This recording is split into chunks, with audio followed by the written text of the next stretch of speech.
Oke, sebelum mulai kegiatan kita hari ini, mari kita berdoa dulu yuk. Ya Tuhan Yesus Kristus, terima kasih karena Engkau telah mengumpulkan kami pada hari ini di sini ya Tuhan. Dengan segala keterbatasan yang kami miliki saat ini, terima kasih karena Engkau masih memberikan kesempatan kepada kami untuk berkumpul ya Tuhan. Ya Tuhan, sebentar lagi kita akan melaksanakan kegiatan PDKPR ya Tuhan. Kiranya Engkau memberkati kegiatan ini dari awal, pertengahan, hingga akhirnya ya Tuhan Yesus Kristus. Terima kasih ya Tuhan Yesus. Teman-teman kami yang belum datang juga, mungkin kiranya Engkau persiapkan untuk datang ke sini hari ini. Dan dengan segala kerendahan hati kami berserah kepadamu ya Tuhan, kiranya Engkau menyertai kegiatan ini ya Tuhan. Dalam nama Tuhan Yesus kami berdoa dan mengucap syukur dan mohon pertolongan-Mu ya Tuhan. Haleluya. Amin. Oke. Selamat malam teman-teman. Sekali lagi,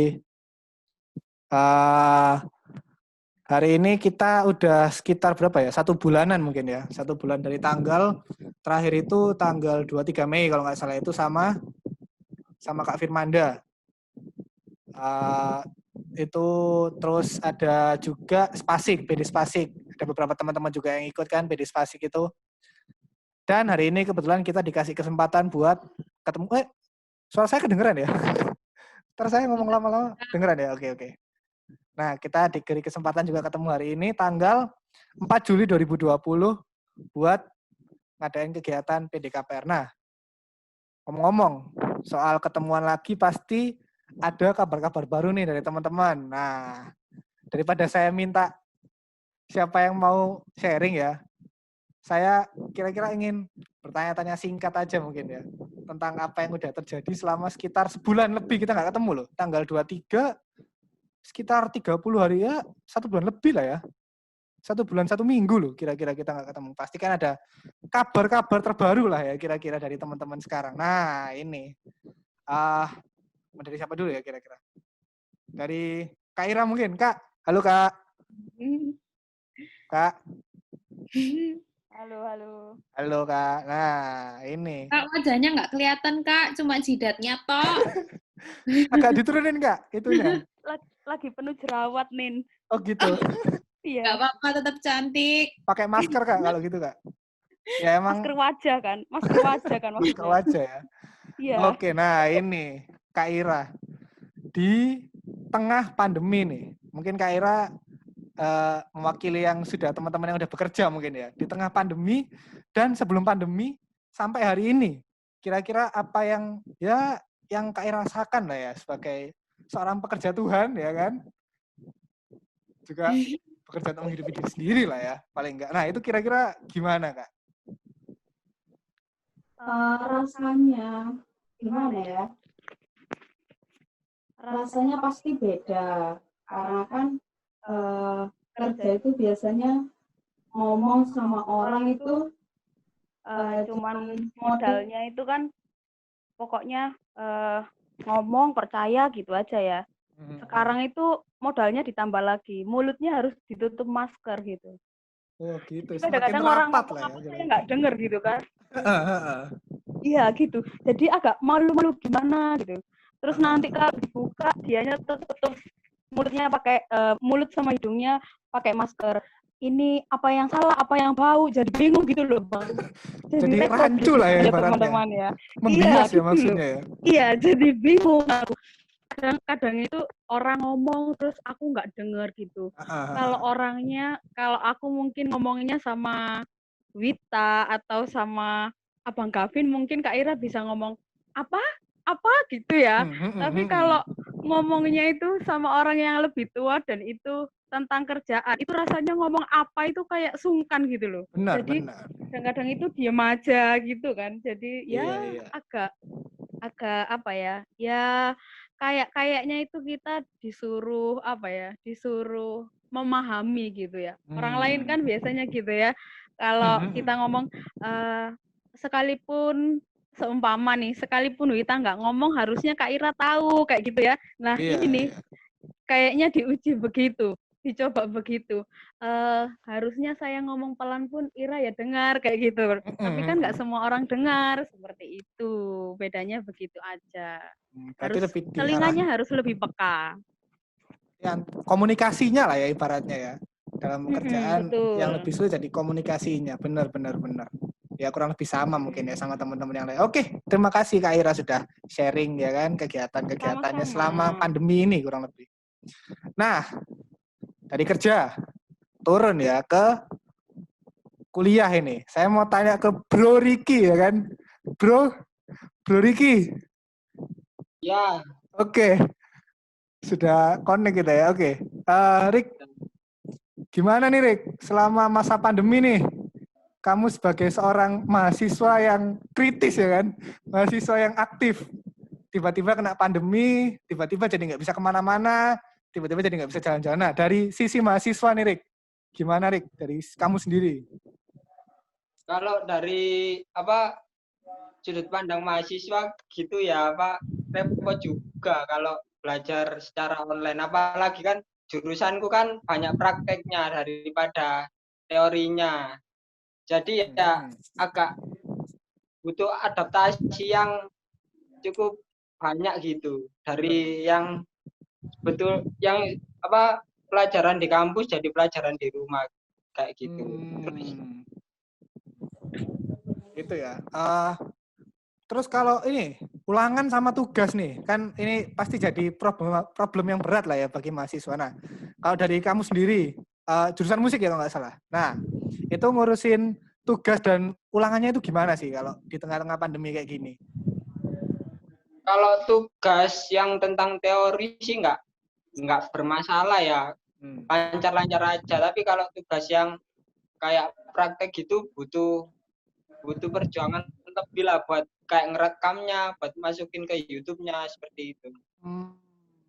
Upload ke YouTube juga ya berarti ya? Ya. Oke. Terima kasih Ricky sudah sedikit ngasih tahu lah ya ibaratnya ke kita gimana kehidupan mahasiswa di tengah pandemi kayak gini ya. Nah, ini dari mahasiswa turun ke anak sekolahan, SD, SMP, SMA. Ini SMP sama SMA ya? Yang SMP siapa di sini? Jevon sama Mario ya? Oh, Wita juga? Oh, udah kelas 3 ya Wita kalau nggak salah ya? Atau kelas 2? Kelas 3, oke. Kalau gitu dari SMP dulu deh, Wita. Kelas 3 nih, nyari SMA di tengah pandemi kayak gini. Ini kan juga udah tahun-tahun, masuk kelas 3 atau mau naik SMA? Masuk kelas 3. Oh, masuk kelas 3. Berarti persiapan buat masuk SMA. Nah, benar-benar. Sama ujian juga ya, benar-benar. Nah, gimana nih persiapannya untuk ujian sama untuk masuk SMA? Kan di tengah-tengah pandemi gini pasti ada pengaruhnya lah. Nah, itu gimana? Ya kan, sekolah itu kan ngadain Zoom buat untuk pelajaran gitu. Jadinya belajar lewat Zoom dari jarak jauh gitu. Dan ya gitu aja. Oh, berarti di sekolahmu juga pakai Zoom ya? Iya. Buat ngadain kegiatan. Nah, kalau setahu saya nih ya, saya kan juga pakai Zoom nih buat apa? Ngeliatin guru. Nah, itu banyak problemnya ya kalau saya itu ya. Ada yang kadang-kala guru kecepatan lah, ada yang kadang-kala kameranya gimana lah. Nah, itu kalau kamu sendiri gimana ya? Kira-kira masalah-masalah yang kamu hadapin? Jadi kalau sebelum Zoom itu udah ada peraturan-peraturannya gitu yang harus diikuti. Jadi harus di-mute, itu habis itu videonya di-on-in, nggak dimatiin biar absen gitu, buat absen. Oh, gitu-gitu ya. Ya basic lah, standar ya. Maksudnya supaya kelihatan di depan juga. Tugas-tugasnya juga bisa ngumpulin semuanya. Maksudnya lewat internet juga ya ngumpulinnya? Iya, lewat email. Email. Oke, terima kasih Wit. SMP, SMA. Nah ini, siapa di sini yang SMA? Ayo. Saya sudah nggak SMA ya, sudah jenggoten ya. Jadi yang SMA siapa? Tiara ya? Tiara SMA nggak? SMA apa SMP Tiara? SMA. Nah ini SMA nih. Kira-kira gimana? Mau masuk kelas 2 atau mau masuk kuliah atau? Naik kelas 2. Naik kelas 2. Berarti tengah-tengah lah ya. Nah, di tengah-tengah nih SMA kelas 2. Kira-kira gimana nih kegiatan selama SMA? Apakah ada bedanya sebelum dan setelah pandemi? Apalagi kan sekolahnya baru setahun gitu ya. Kan kurang enak gitu.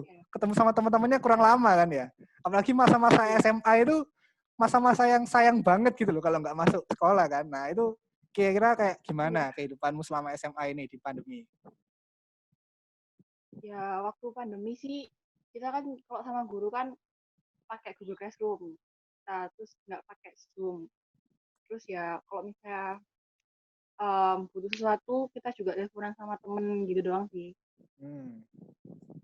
Kurang lebih sama berarti ya sama yang SMP. Jadi pakai. Iya, kurang lebih sama. Iya. Oh, untuk tugas-tugasnya juga lewat Gmail gitu? Atau ada sendiri Ya, lewat platform? Gmail. Terus kalau misalnya harus ada yang diupload, kita upload di YouTube gitu. Oh, gitu ya. Oke. Ternyata banyak teman-teman juga yang upload di YouTube ya. Saya baru tahu tuh. Soalnya saya sendiri kayaknya nggak pernah deh ngupload di YouTube. Oke, terima kasih Tiara. Sudah sharing lah ya kegiatan selama pandemi ini. Nah, tadi kan udah sharing kegiatan ya teman-teman ya. Nah, mungkin ada teman-teman lain yang mau sharing kegiatannya selama pandemi atau sharing apa yang udah, nah ini. Kalau kita udah mulai masuk ke PD ini ya, sharing kegiatan iman kita lah ya. Selama pandemi ini gimana? Nah, mungkin teman-teman ada yang mau sharing nggak? Teman-teman tadi yang udah sharing ada Kak Ira, ada Wita, ada Tiara, sama ada Riki. Nah, teman-teman yang lain mungkin ada yang mau sharing? Duh, ada Kak Samuel tuh. Saya baru lihat ada Kak Samuel di situ. Halo Kak. Oke Kak. Nah ini mumpung ada Kak Samuel, sobat kita. Gimana nih Kak, selama pandemi nih? Ya apa ya?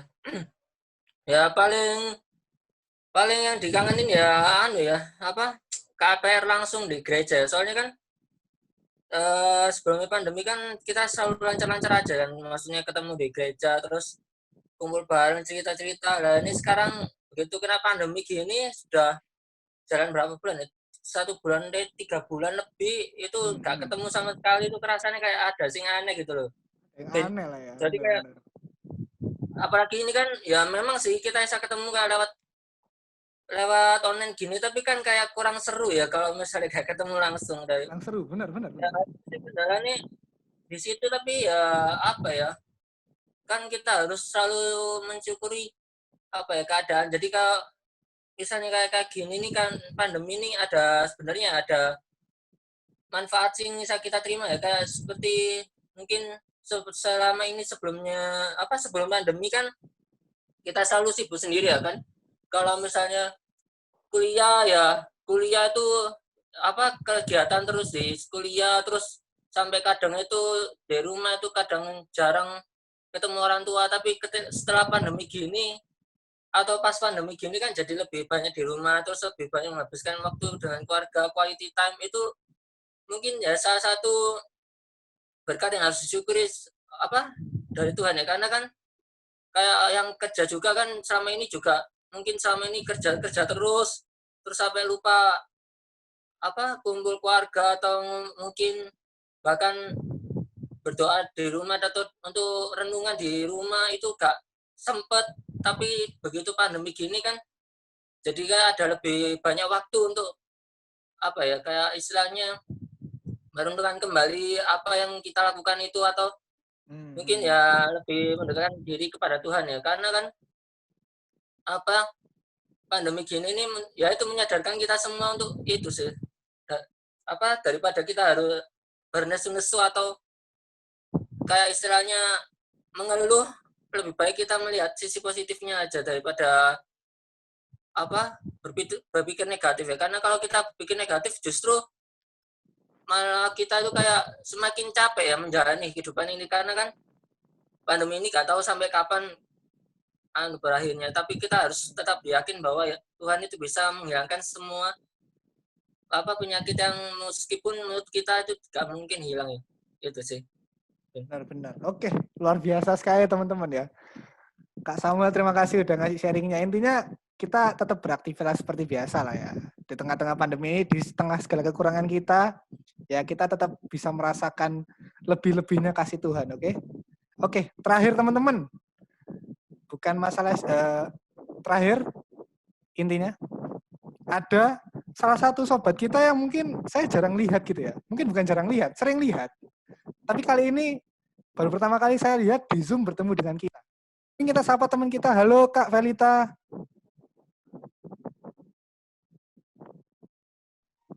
Ya, halo. Halo. Nah, teman-teman, Kak Velita ini mungkin kita sering lihat di gereja ya, tapi mungkin kebetulan di Zoom ini kemarin saya nggak sempat lihat gitu loh Kak Velita. Nah, terakhir mungkin dari Kak Velita, kira-kira nih Kak, kegiatan selama pandemi ini kayak gimana? Gitu aja sih. Iya, kalau kegiatan sih kan saya baru pertama kerja juga, jadi ya masih belajar, masih adaptasi, menyesuaikan diri. Ya lebih banyak di kantor sih daripada di rumah. Oke. Berarti lebih di daerah membiasakan dirinya ya. Ada dua hal yang harus dibiasakan, gitu. Terbiasa kerja sama terbiasa pandemi ya jadinya ya harusnya ya. Iya kan kalau kuliah kan lebih banyak main, lebih banyak ngumpul-ngumpul. Kalau kerja kan sudah kayak waktunya serius kayak gitu-gitu harus lebih terbiasa gitu. Oke. Terima kasih Kak Velita atas sharingnya. Nah, oke. Teman-teman, mungkin sebelum kita mulai masuk ke kegiatan firman kita pada hari ini yang juga dibawain sama Pak Martin nih. Mungkin kita bisa berdoa dulu bersama-sama sebelum masuki firman. Kita sebelum masuk firman berdoa yuk. Allah Bapa yang bertata dalam kerajaan surga, kami mengucap syukur malam hari ini kami boleh berkumpul bersama dalam kondisi yang sehat, jalur online atau pada saat kami melakukan Zoom. Bapak, kami percaya Bapak terus bekerja bahwa apa yang kami sampaikan malam ini dan saja adalah kami boleh mendengar. Tuhan, kami mohon kiranya Tuhan juga menyertai supaya sinyal atau hal-hal yang mengganggu kegiatan ini, kami percaya tidak ada masalah, tidak ada kendala. Kami juga berdoa untuk teman-teman kami yang mungkin tidak dapat bergabung bersama kami untuk pada malam persekutuan ini di ruang Zoom ini, Bapak, kami mohon percaya juga Tuhan menyertai dimanapun mereka berada. Dan kami juga percaya mereka dalam keadaan sehat. Terima kasih Tuhan Yesus, kami akan siap mendengar firman-Mu. Kiranya Tuhan menyertai dan di dalam pimpinan Roh. Amin. Mungkin teman-teman ada yang ingat lagunya, ini pernah dinyanyikan kembali sama Nikita. Dan judul renungan malam ini sebenarnya tentang salib. Malah salib kita sudah lewat ya. Paskah sudah lewat ya. Paskah sudah lewat, terus kenaikan Pantekosta, dan sekarang minggu masuk biasa. Tapi tidak apa-apa. Pak Martin akan bawa lagu ini. Mungkin teman-teman sambil dalam hati bisa mengikuti lagunya ya, jangan dibawa sedih ya. Pernah dengar lagu ini? Ada yang pernah dengar?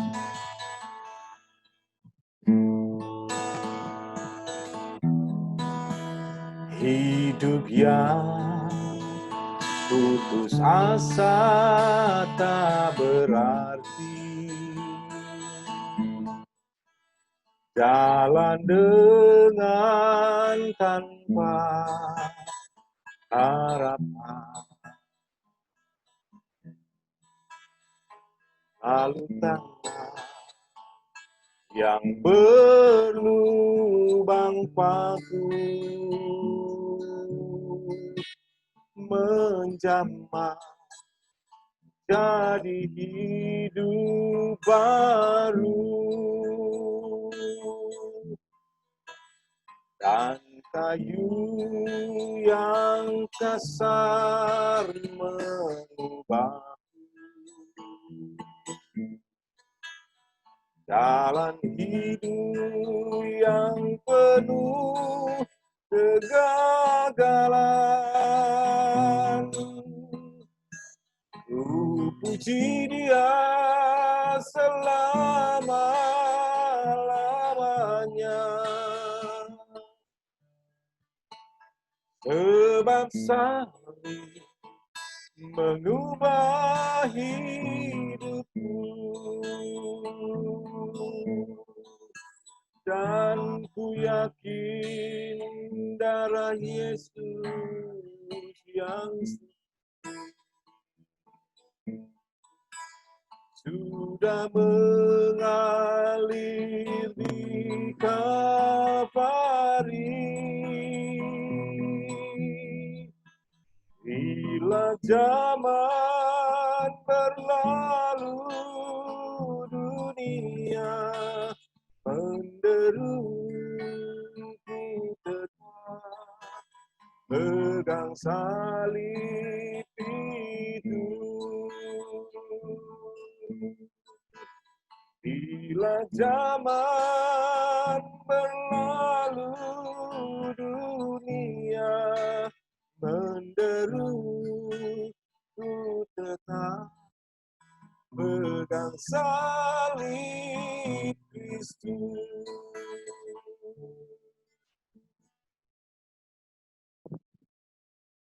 Mari teman-teman kita buka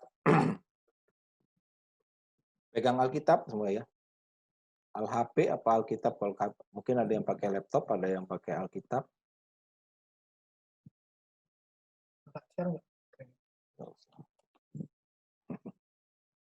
Kita lihat dari 1 Korintus ayat 1. 1 Korintus ayat yang pertama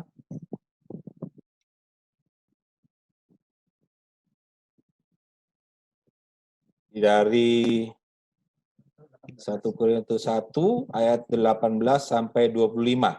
Ya, 1 Korintus 1 ayat 18 sampai 25. Judul yang kita bawa bersama-sama firman Tuhan malam ini adalah ada apa dengan salib.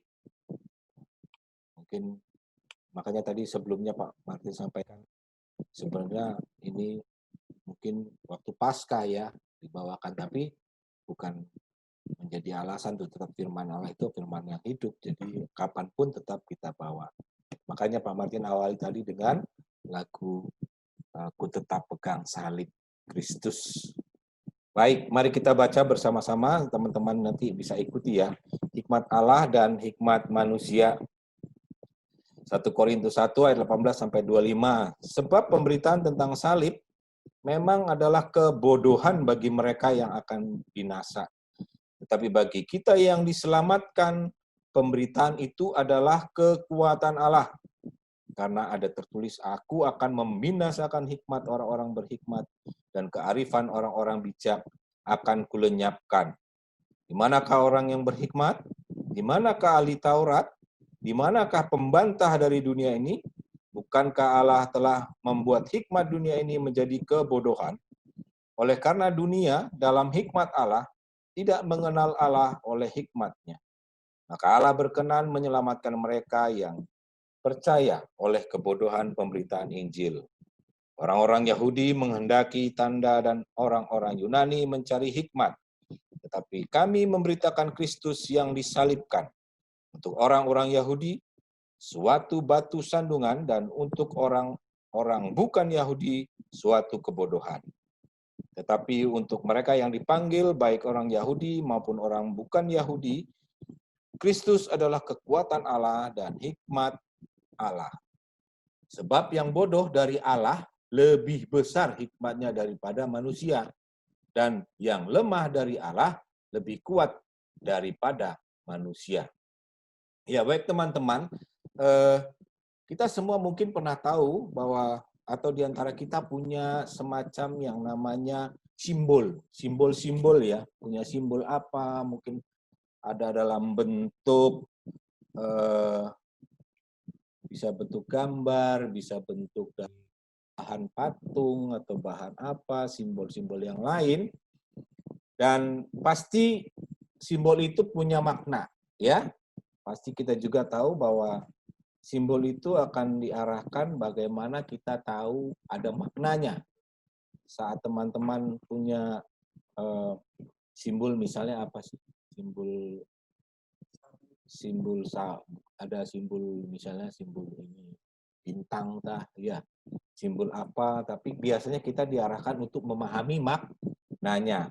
Nah, kita masuk dalam renungan ini akan memahami bagaimana kita memahami salib itu juga adalah simbol yang bentuknya itu silang secara vertikal dan horizontal, biasanya atau memang kita pertama kali kenal dari batang kayu, ya.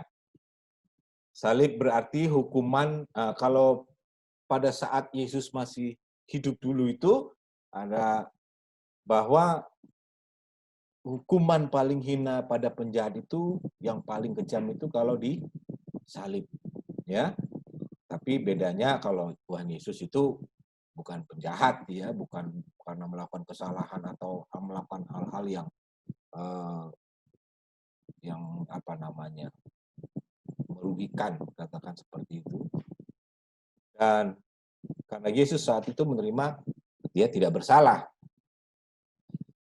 Yesus menjalani hukuman salib karena ya kasihnya kepada kita, pada manusia.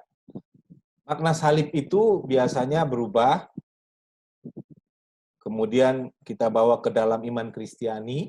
Ya, kita orang Kristen biasanya salib dipandang sebagai apa? Sebagai simbol yang terarah kepada sosok Kristus, ya. Kita kalau udah pasti melihat salib itu biasanya pasti melihat sosok Kristus yang mati dan menebus dosa. Oke? Dan saat kita tahu melihat salib akan ada dampak, ya. Yang biasanya ada sesuatu yang membuat kita berpikir positif atau masuk dalam hal yang positif, bahwa salib akan dampak yang positif dalam kehidupan murid-murid Kristus, ya. Kita termasuk adalah murid-muridnya. Nah, sebelum masuk jauh, bahwa kita berharap bahwa teman-teman, saya, dan yang lainnya itu mau bagaimana menjelaskan atau mengerti tentang makna hukuman salib menurut orang Yahudi dan Yunani. Kemudian bagaimana memahami Yesus Kristus disalibkan menjadi simbol dari kasih Allah yang sempurna. Kemudian kita bisa menjalani kehidupan sesuai dengan kehendak Kristus. Yaitu apa? Kalau kita lihat salib, Tuhan Yesus sudah berkorban, berarti kita juga bisa berkorban untuk orang lain. Ya. Dari ini kita coba kembali ke firman Tuhan tadi tentang bagaimana tentang kehadiran salib dalam kehidupan umat Kristen. Seharusnya bukan hanya sekedar barang hiasan atau aksesoris, ya. Mempercantik, biasanya pakai kalung, biasanya pakai ada gelang, ada salibnya. Dan yang lebih kadang-kala ada yang mudah-mudahan tidak ada, ya. Ada yang pakai gelang di kaki, tahu-tahu ada salib, gak lucu, ya. Jangan dipasang. Jadi kesannya lain, ya. Salah sih enggak juga, tapi kok tidak etis kesannya, ya. Kemudian simbol salib seharusnya dapat menguatkan iman dan mengingatkan orang Kristen itu akan tugas panggilannya. Biasanya gitu. Setiap melihatnya pasti umat memahami bagaimana Allah memberikan kasih yang besar, kasih Allah yang agung. Di sini Paulus menjelaskan, berusaha memberikan pengajaran kepada jemaat di Korintus, itu pengajaran yang benar tentang makna salib Kristus. Ya, memahami bahwa tidak mudah untuk menerima makna yang benar tentang salib Kristus. Bagi komunitas Yahudi dan Yunani, pengorbanan Yesus di kayu salib adalah suatu kebodohan. Ya, teman-teman, ya.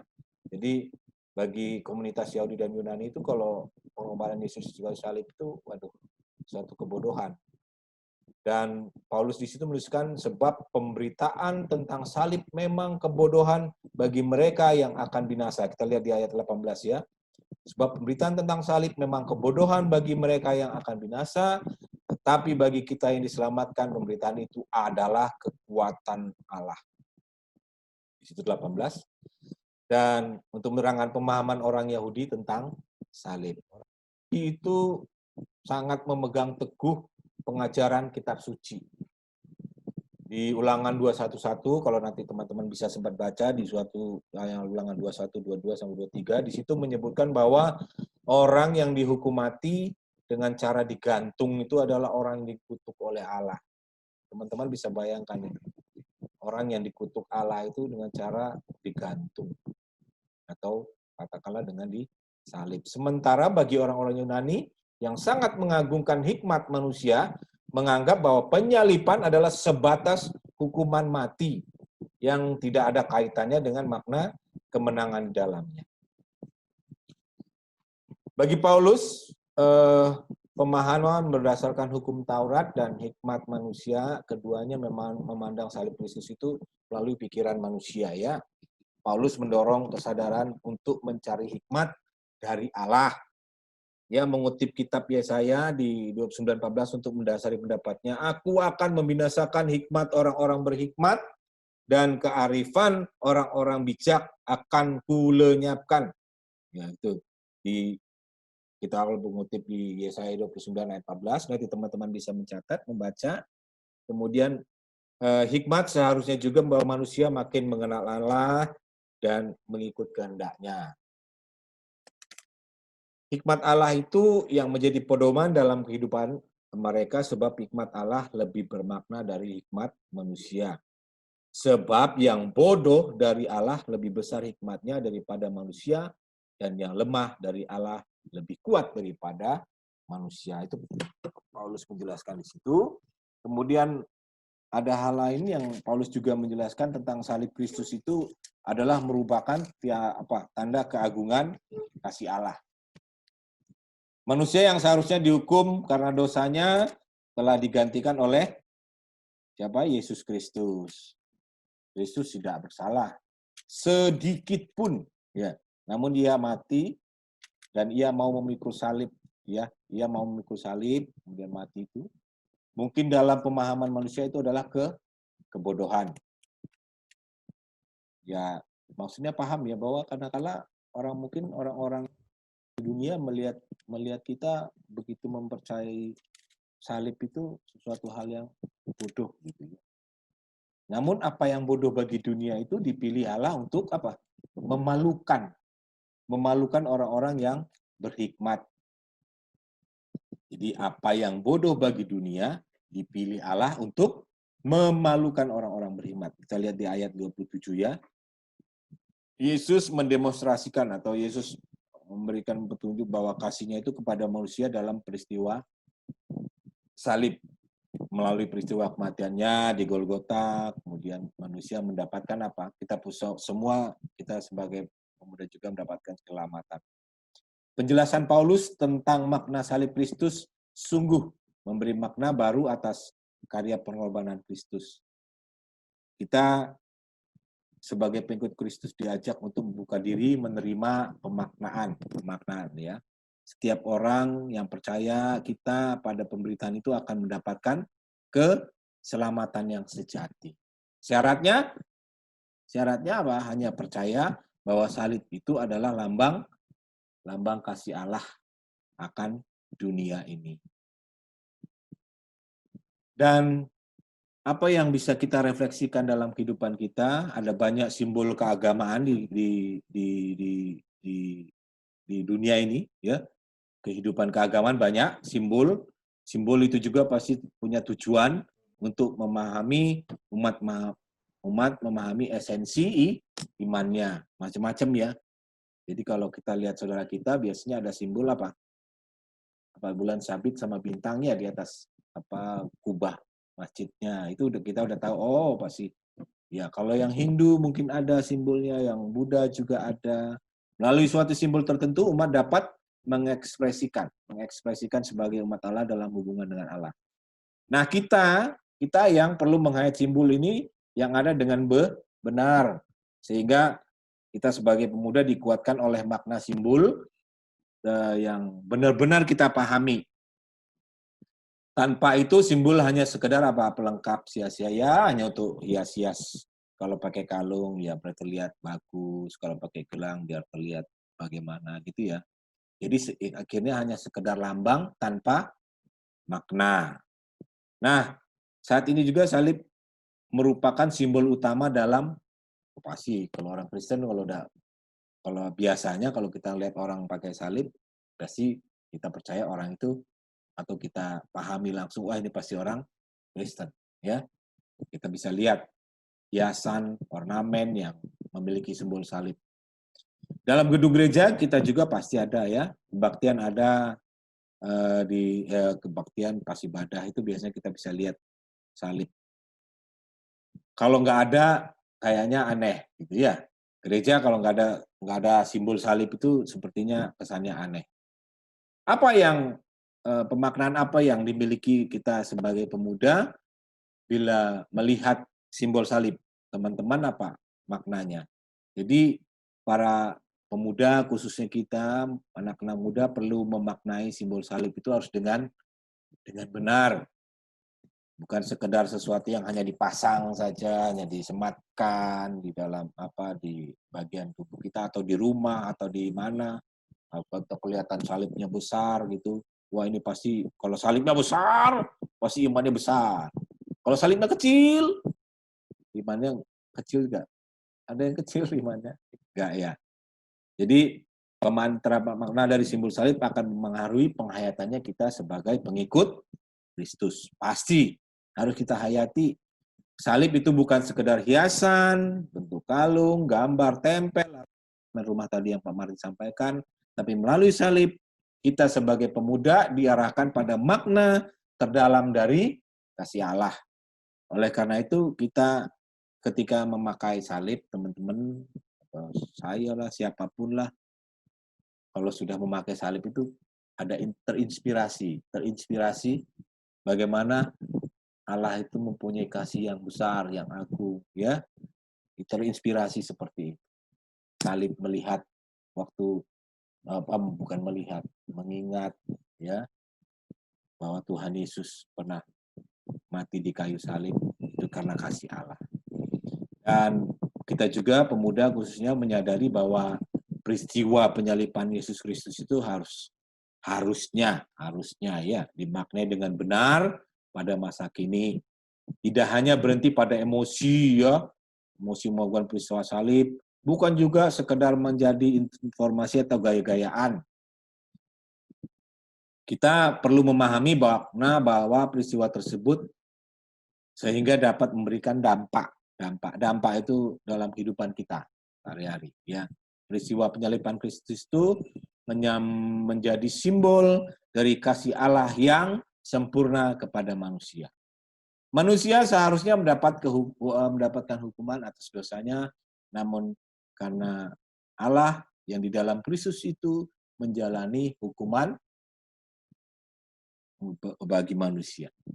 Melalui penyaliban Yesus Kristus, yang Allah menyatakan kasih setianya yang besar kepada kita semua manusia. Kita ingat bahwa upah dosa itu adalah maut. Manusia yang jatuh dalam dosa itu harusnya dalam maut. Manusia tidak dapat menyelamatkan diri dari kuasa maut. Manusia perlu Allah yang menyelamatkannya. Tapi karena salib kita bisa menjadi satu-satunya. Karena salib itu menjadi satu-satunya jalan untuk menyelamatkan kita sebagai orang-orang yang percaya. Ini adalah karya kasih Allah yang besar kepada manusia. Ketika orang Kristen, kalau kita melihat salib itu, maka melalui salib orang Kristen itu menemukan tanda kasih setia Allah yang besar. Manusia atau kita sendiri cenderung mengorbankan Kita itu cenderung mengorbankan orang lain. Tetapi karena kita mengenal Allah yang dalam Kristus itu memilih mengorbankan dirinya bagi manusia. Dan salib memberikan kehidupan pada manusia yang ditebus dari maut. Nah, teman-teman, karena kita diingatkan oleh simbol salib ini, bahwa kasih Allah yang sempurna, jadi kalau kita sebagai orang Kristen menggunakan, melihat, dan menjadikan salib sebagai gaya hidup, seharusnya menunjukkan kasih Allah. Salib juga menunjukkan pada pengharapan dalam kebangkitan. Oleh karena itu, sepatutnya kita sebagai orang Kristen yang menekan salib mau hidup dalam pengharapan. Ya, pemuda tidak membiarkan dirinya atau kita ini menjalani kehidupan dalam keputusasaan. Ya, tadi ya lagunya, hidup yang putus asa tak berarti. Gitu. Tapi melalui salib juga kita diingatkan untuk mau berkorban bagi orang lain. Masih mau berkorban ya bagi orang lain ya. Ada yang egois? Enggak ya. Enggak ada egois ya. Dan karena apa? Allah telah mengorbankan dirinya untuk keselamatan manusia. Ya, dari sini teman-teman mungkin bisa memahami, memaknai bagaimana makna dari simbol kayu salib, terutama kita bagi orang-orang yang percaya. Terakhir saya akan memberikan ilustrasi cerita tentang Hudson Taylor dari 1832-1905, penutup untuk renungan malam ini. Hudson Taylor ini mulai mengenali panggilan Allah dan menerima Yesus sebagai juru selamat ketika ia berusia 17 tahun. Hudson tidak puas hanya pergi ke gereja dan disebut orang Kristen saja, sebab ia rindu melakukan sesuatu yang menantang, yang tak pernah ia lakukan sebelumnya. Ia berdoa, aku akan pergi kemana saja, melakukan apa saja untukmu Tuhan. Wah, ini Hudson bilang gitu. Hudson percaya Tuhan memanggilnya ke Cina, ke negeri yang agak tertutup pada orang asing.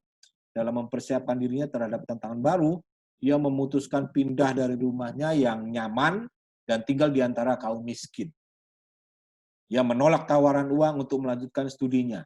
Ia lebih memilih untuk memperkokoh imannya bagi visinya ke Cina. Ia memperdalam pengetahuan tentang obat-obatan untuk memperlengkapi pelayanannya kelak untuk bekerja sebagai asisten dokter. Akhirnya ia dapat bekerja ke Cina, terus dia memulai pelayanannya, dan dalam situasi saat itu perang saudara di Cina. Ia mulai mengadakan pengobatan gratis, lalu ia mengenakan pakaian tradisional Cina, dan dia untuk mulai bersosialisasi. Lalu ia memulai melakukan misi daerah pedalaman Cina dan mencoba dengan segala cara untuk memberitakan Injil. Kehidupan sangat sulit, bahkan ia kehilangan istri dan 2 anaknya karena penyakit kolera. Namun pekerjaan pemberitaan Injil terus berlanjut dengan misi yang dinamakan China Inland Mission. Situasi sulit yang dijalani Hudson mungkin membuat orang mengatakan, ia orang bodoh mau mempersulit diri, meninggalkan kenyamanan untuk sesuatu yang tidak jelas. Tapi bagi Hudson, semua itu berharga untuk diperjuangkan karena salib Kristus. Demikian firman Tuhan, yang berbahagialah kita yang mendengar, dan teman-teman, dari sini renungan kita bisa mengambil kesimpulan sebagai orang Kristen yang tahu tentang salib, simbol salib. Mari kita lakukan apa yang Tuhan mau buat perjalanan kehidupan kita selanjutnya. Mari kita satu dalam doa. Tuhan Yesus, terima kasih untuk firman-Mu, untuk kami boleh mengenal lebih jauh arti sebuah simbol salib yang selama ini mungkin kami kenakan atau kami lihat, kami pakai, kami pasang dimanapun. Dan saat ini kami boleh diingatkan kembali bahwa makna simbol salib itu sangat dalam bagi kehidupan kami sebagai orang percaya. Karena kami percaya, karena simbol itulah kami boleh diselamatkan atas hal-hal yang berkenan di hadapan-Mu. Dan kami yang penuh dengan dosa, sehingga kami terlepas dari maut itu. Terima kasih Tuhan Yesus. Dan saat kondisi ini, teman-teman Tuhan, ada yang mungkin dalam pekerjaan, ada dalam sekolah, ada dalam kuliah, dan ada hal-hal yang lain. Mungkin saat ini juga ada yang tidak dapat melakukan aktivitas apa-apa, tapi kami percaya Tuhan menolong dan memampukan kami supaya kami tidak putus asa. Kami tetap memandang dan memegang salib Kristus, kekuatan iman kami. Kami percaya itu Tuhan Yesus. Dan semuanya ini kami serahkan di dalam tangan kasih setiamu Tuhan. Doa di dalam nama Tuhan Yesus Kristus. Amin. Satu lagu yang terakhir Pak Martin mau bawakan dengan teman-teman, mungkin bisa sambil lihat ya. Di lagunya di apa itu? PKJ 367. 368.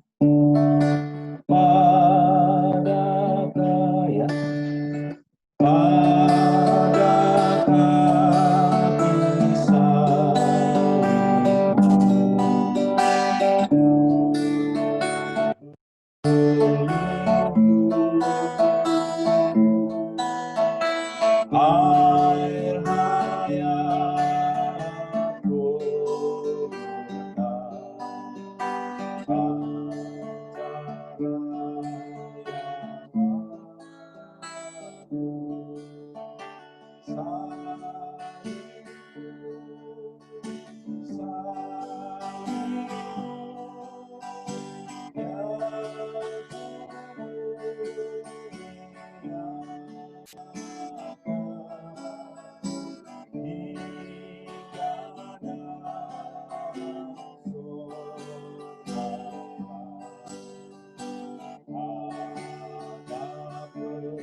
Oke, teman-teman. Terima kasih buat Pak Martin yang udah mau mengisi kegiatan PDKPR kita hari ini. Ya intinya kita jangan sampai lupa ya teman-teman alasan kenapa kok kita memilih kekristenan sebagai kepercayaan kita ya. Karena kita percaya kalau perbuatan kita itu nggak mungkin menyelamatkan kita lah ya. Ya kita diselamatkan itu ya karena salib, bukan karena perbuatan kita. Kurang lebih seperti itu ya teman-teman. Oke. Nah, biasanya habis kegiatan habis firman kan persembahan nih teman-teman. Tapi karena emang nggak ada persembahan ya, otomatis kita langsung tutup ke doa syafaat. Nah, ini seperti biasa doa syafaat. Nah, kalau kali ini kan doa syafaat nggak mungkin bareng ya. Jadi kan saut-sautan. Jadi saya seperti biasa juga milih teman-teman yang bakalan doa syafaat. Nah, untuk pertama mungkin kegiatan PD besok minggu depan. Nah, ini ada spoiler dikit. Minggu depan kita ada PD. Nanti akan saya infokan lagi setelah doa. Jadi ada PD minggu depan juga di Zoom. Terus besok kegiatan ibadah besok hari Minggu untuk mempersiapkan diri kita. Juga apapun persiapan kegiatan gereja yang akan datang. Nah, 3 ya. Mungkin saya minta tolong Kak Uli ya. Kak Uli? Kak Uli? Ya. Ya, ingat ya Kak masih ada? Ya. 3 itu, oke. Lalu yang kedua, untuk teman-teman kita mungkin, teman-teman kita yang sakit, terus yang nggak bisa hadir hari ini, mungkin yang sedang berulang tahun juga bulan kemarin dan bulan ini, karena bulan kemarin kita nggak sempat ketemu ya. Bulan kemarin dan bulan ini juga. Dan mungkin teman-teman yang sedang dalam pergumulan ya. Saya minta tolong Kak Nina. Kak Nina? Halo Kak. Oke? Iya. Oke. Itu yang kedua. Lalu yang terakhir, bangsa dan negara, lalu bukan doa pulang ya. Jadi doa setelah ini setiap kegiatan kita selanjutnya. Jadi doa untuk bangsa dan negara kita yang sedang khususnya dalam pandemi COVID ini ya.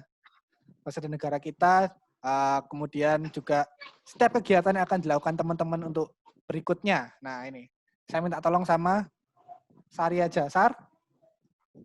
Halo Sar? Iya. Ya, bangsa dan negara dan gitu ya, kegiatan teman-teman habis ini ya. Bangsa dan negara sama kegiatan teman-teman selanjutnya. Jadi ke depan, kegiatan teman-teman ke depan. Oke. Bisa dimulai. Teman-teman, mari kita berdoa. Selamat malam Tuhan Yesus. Tuhan, terima kasih untuk segala berkat yang telah Tuhan berikan kepada kami pribadi lepas pribadi. Tuhan, terima kasih Tuhan telah mengizinkan kami untuk berkumpul via Zoom di PDKPR hari ini. Tuhan, kami juga berdoa untuk PDKPR kami minggu depan yang telah dipersiapkan oleh teman-teman kami pengurus. Berkati setiap acara yang akan kami ikuti via Zoom juga Tuhan. Berkati juga semua teman-teman kami yang akan mengikutinya. Ingatkan mereka Tuhan agar mengikuti kegiatan KPR minggu depan Tuhan. Tuhan, kami juga berdoa untuk ibadah besok. Berkati ibadah besok Tuhan. Terima kasih untuk setiap pelayan yang telah mempersiapkan ibadah tersebut. Biarlah jemaat-Mu bisa beribadah walau hanya melalui YouTube Tuhan. Tuhan, kami juga berdoa untuk setiap kegiatan yang telah kami persiapkan jauh-jauh hari, tetapi terhambat oleh masa pandemi ini Tuhan. Tuhan, kami mohon, Tuhan putus rantai penyebaran COVID-19 agar kami bisa berkumpul lagi, bisa beribadah lagi bersama teman-teman kami KPR, jemaat-jemaat yang lain. Berkati kami Tuhan, setiap pribadi, Tuhan cukupkan kami semua. Terima kasih untuk segala berkat yang telah Tuhan berikan dan berikan kesehatan untuk kami pribadi lepas pribadi. Dalam nama Tuhan Yesus kami berdoa dan mengucap syukur. Ya Tuhan, tak lupa juga kami berdoa untuk teman-teman kami Tuhan yang sedang sakit. Tuhan, tolong Engkau pulihkan mereka Tuhan dan berkati setiap obat-obatan dan makanan yang mereka konsumsi Tuhan agar dapat memulihkan kembali mereka sehingga mereka dapat beraktivitas kembali. Dan juga Tuhan, untuk teman-teman kami yang sedang berulang tahun, baik pada bulan lalu dan bulan ini, Tuhan tolong Engkau sertai dan lindungi mereka, berikan mereka hikmat-Mu Tuhan dalam dirinya. Tuhan berkati juga setiap hal yang mereka lakukan, kiranya Tuhan Engkau selalu turut hadir di dalamnya dan Engkau selalu membimbing dan menyertainya. Dan berkati pula Tuhan untuk teman-teman kami yang sedang dalam pergumulan, Tuhan tolong Engkau sertai, pimpin dan tuntun mereka Tuhan dalam setiap pergumulan yang dihadapinya.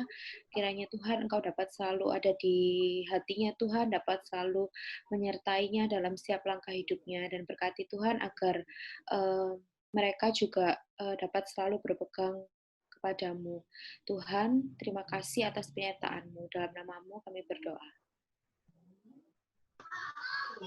Tuhan Yesus, kami berdoa untuk bangsa dan negara kami juga, Tuhan, Indonesia yang saat ini sedang menghadapi masa pandemi COVID-19, Tuhan.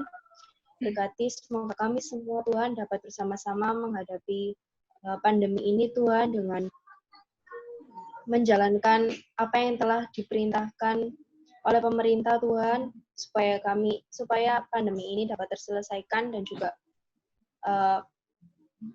kami semua dapat berkumpul-kumpul kembali lagi, Tuhan. Berkati para pemimpin-pemimpin, Tuhan. Semoga dapat mengatasi ini dan juga memberikan pengarahan warga negara ini dengan baik, Tuhan. Terima kasih, Tuhan. Terima kasih. Dan juga sebentar lagi kami akan menjalankan kegiatan kami masing-masing, Tuhan. Berkati dan juga tetap sertai kami semua, Tuhan. Terima kasih Tuhan, di dalam nama-Mu saja kami berdoa dan mengucap syukur. Haleluya. Amin. Oke, terima kasih buat Kak Uli, Kak Nina, dan Sari yang udah mau memimpin doa syafaat tadi. Oke, info singkat ya teman-teman. Seperti yang tadi ada sedikit spoiler buat minggu depan. Nah, akan ada kegiatan PDKPR lagi lewat Zoom lagi. Dengan tema Lihatlah Tanganku dan Kakiku, dilayani sama Pak Paulus dan juga Kak Dito. Nah, oke, siapin kuotanya ya teman-teman ya untuk mendatangi kegiatan PDKPR besok. Gitu aja sih. Mungkin ada pengumuman lain? Sejauh ini? Nggak ada ya? Oke, terima kasih teman-teman yang udah datang. Terima kasih teman-teman yang udah hadir bersama-sama kita hari ini. Sampai bertemu di kegiatan berikutnya. Dadah.